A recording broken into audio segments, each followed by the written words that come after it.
The way I look at making films from a producer, writer, director standpoint is there's really two kinds, two ends of the spectrum, I guess.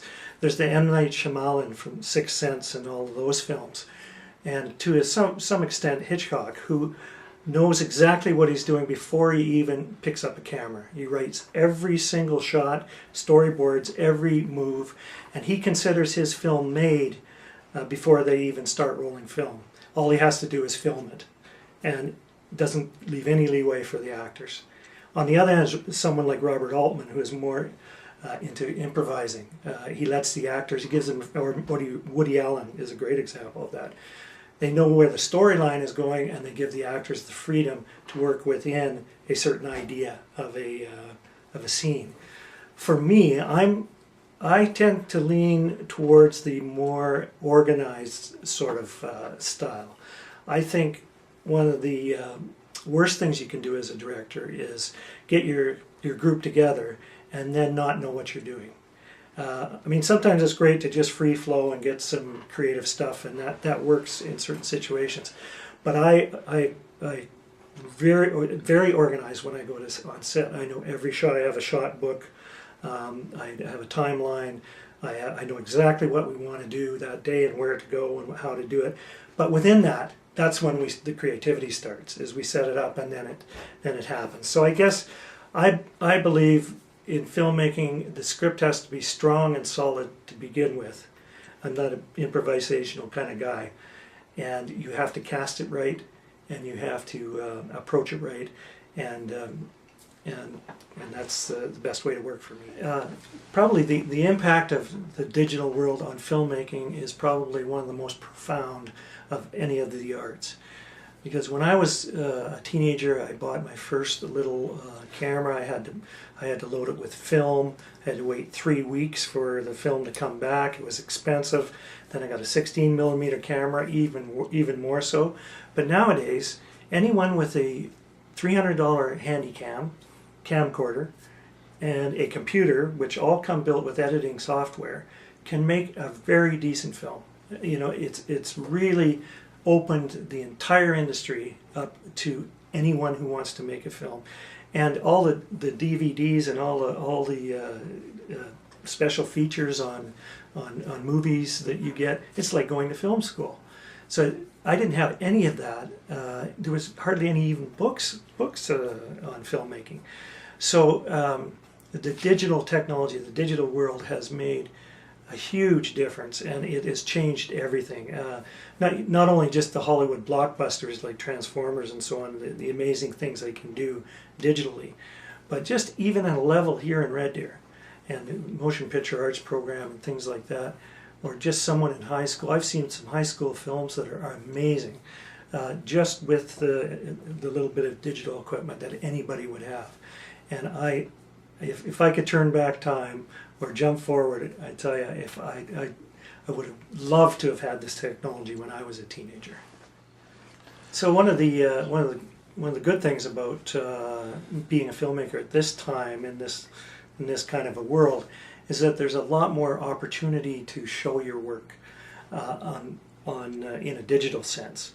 The downside of short film, for example, is it's a very limited market out there. There's you can enter film festivals, you can get it shown on certain film channels, but really I guess the best place, the good news is that the internet is full of wonderful places to get your films shown, appreciated, and sometimes even paid for. So there's online film festivals by the hundreds. There is YouTube, of course, which has become part of everyone's lives. And you can make a short film, and if it goes viral, you can have a career in film just from one hit. So that's amazing thing. That's enough incentive right there to make film, I think. So it's great that if you are going to spend all the time and money and effort creating your own film or any other project, there is a place in the cyber world that it just may take off, and there's lots of possibilities. So I think there's no better time to be a filmmaker in that sense. Of course, the bad news about that, the downside, is that everybody else is doing it. So again, it weeds out the wheat from the chaff. Only the best will get through, are the ones that have something unique, and there's nothing wrong with that. So I guess my advice to young filmmakers would be some advice that someone once told me, and that is just get yourself a camera, get yourself an editing system, and go out and make a film. Make lots of films. Just do it. And I know everybody's heard that before, and that's probably the number one thing they say about just about anything, but I think that's the way you learn. If you're looking at film schools, I have mixed feelings about that. Some are better than others, obviously. Some are very expensive. So I'd say that's something to look into very carefully if that's what you want to do to spend your time. But I think the most important thing is just immerse yourself in film if that's what you love. Check out the special features on the DVDs of your favorite movies. It's like film school in itself. And then get your buddies together, get a decent script, a story, and put together some films, and don't stop doing it. Just keep making films. The big thing is, can you do it in Red Deer and stay in Red Deer? And I think the answer to that might be maybe.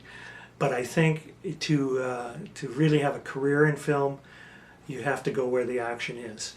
And whether that's in Canada and Vancouver or Toronto or Montreal or sometimes Winnipeg and even Regina have some great things happening, or Los Angeles. I've known quite a few friends and people have worked on my films that have gone to Los Angeles, and some have done well, some haven't.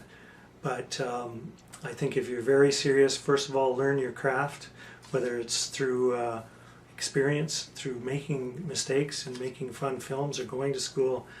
And then I think you need to follow the industry and to really go where the action is. And that's, I think, the best advice I can give.